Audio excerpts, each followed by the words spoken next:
It's a story that happened to me at the beginning of the year in France.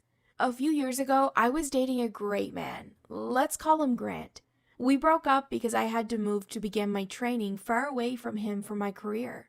It was a peaceful breakup, and we're still very good friends. So are our families. It's kind of funny because he lives where my parents live. For my part, I live in the same neighborhood as Grant's parents. It is a friendly and caring relationship that we have now. I usually spend some time with Grant's parents. In January, I left my house to go to work, but some crazy things happened. Someone wrote insults on my door. My car is scratched. I'm pretty shocked and scared. My blood literally froze. That person also sent me lots of crazy letters. You should know that France's laws are highly restricted. Fines and prison sentences are even harsher than other countries. I was so scared of this kind of situation, so I had to file a complaint to the police. The police quickly found out who the person behind it was due to the security camera on the street. It was an old woman named Claire.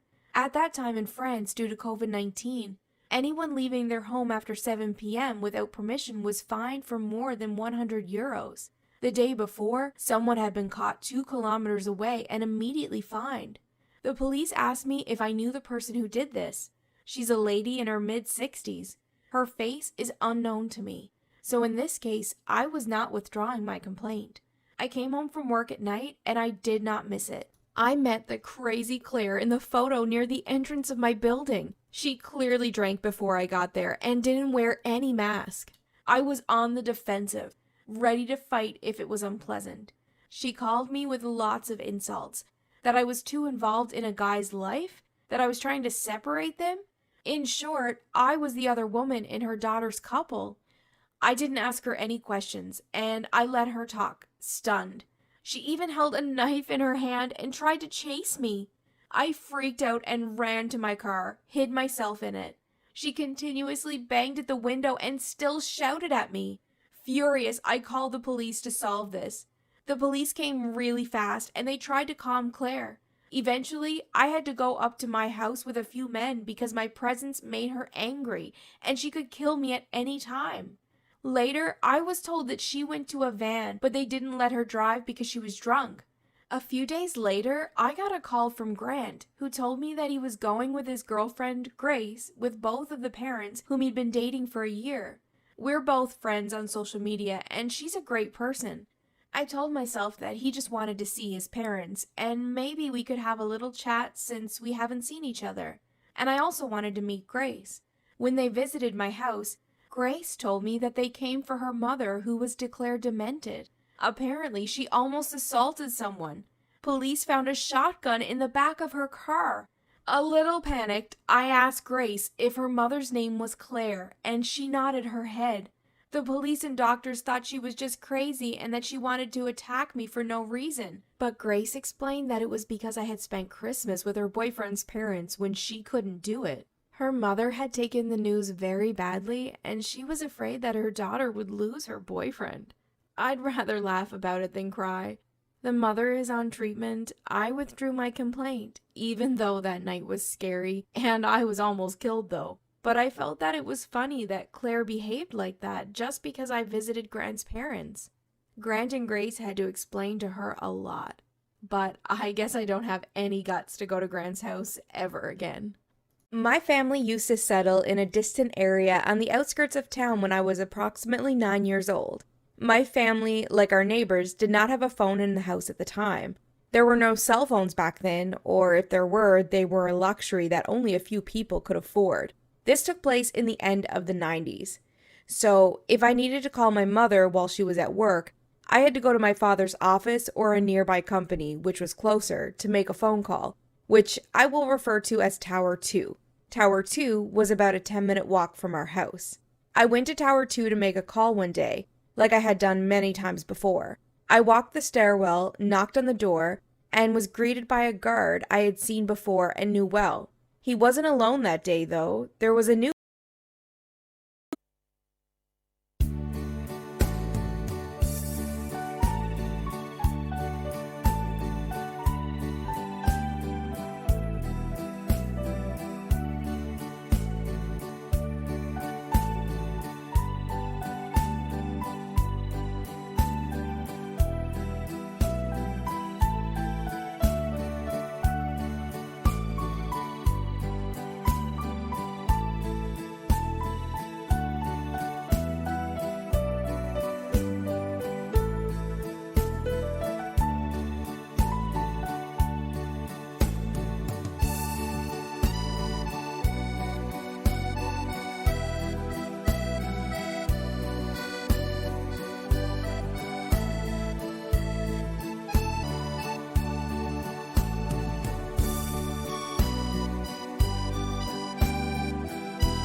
guy there, perhaps 28 years old. He was apparently a new employee who had been hired to work shifts. He was a tanned white man who constantly dressed in military uniforms. My hair was extremely golden, which made my cheeks always appear rosy red and made me appear even more childlike. That day, when the new guy saw me, he couldn't take his gaze away from me. I'm going to call him the creep. The new guy stepped outside to smoke just as I was about to complete my phone call with my mother. When I emerged, he greeted me with a smile and inquired about my name and how frequently I called. I don't recall saying anything, but I was embarrassed since he was staring me down. I returned to the tower the next time I needed to make a call. He reappeared, but this time he was by himself. I spoke with my mother, and as I was leaving, he asked if I needed any tea, which I declined. He then continued to inquire about my schooling and such matters. He offered to help me with my homework, but I informed him I was done with it. It's not harmful, but it's odd. On a side note, I'd like to mention that when I was near him, I got goosebumps since he seemed drunk anytime he glanced at me, which was quite disturbing. He wasn't exactly intoxicated, but his vision became blurred and his face flushed crimson. I was so terrified that I didn't return to Tower 2 for several days. However, I had to phone my mother urgently one day because my father's work phone was broken. I had to go to Tower 2 in the hopes of not seeing him. There was a creep here, and he was overjoyed when I showed up. He was complaining about the fact that I no longer visit him. He grabbed another chair and sat next to me, very close and smiling, while I was on the phone. When I finished talking, he suggested I take some tea with him, which I declined, and he just kept attempting to build up a discussion, but this time with a different tone. He inquired as to my age, and I replied that I was 12 or 13 years old. I have no idea why I lied that I was older than 9. He informed me his age, and despite the fact I knew he was considerably older, I found it strange that he wanted to talk to me so badly or that he wanted to be my companion. We eventually made it outside, but getting down from the tower required walking down this tiny route to the stairwell. He stood in the way, preventing me from leaving. I panicked when he went so near to me. He drew more and more nearer till he shoved me against the railing. He continued to ask me strange things, and I was afraid to move because I didn't want my body to move against his, if that makes sense. So I simply froze. He asked if I would join him on a date and said he was searching for a girlfriend. He tried to lean in and kiss me. I cringed myself in, and I tried to avoid any touching. Gosh, he even smelt of alcohol. Who drank alcohol during work? I shivered in fear, and that was when I screamed and cried out loud. He was quite surprised, and that was a chance for me to run. He chased after me, but luckily I found the old guard that I knew very well, so I quickly told him the situation. I mean, who couldn't believe a 9-year-old with tears all over her face? The creep just repeatedly said nothing happened, but his face turned red and he sounded ridiculous. So the old guard brought me home, called my dad to tell the situation, and stayed with me until I was feeling better. My dad was so furious, quickly came home and asked me whether I was okay. I told him the creep didn't touch anything, but he was so scared and I cried even louder. I could tell the anger from his face, and he promised to call the police.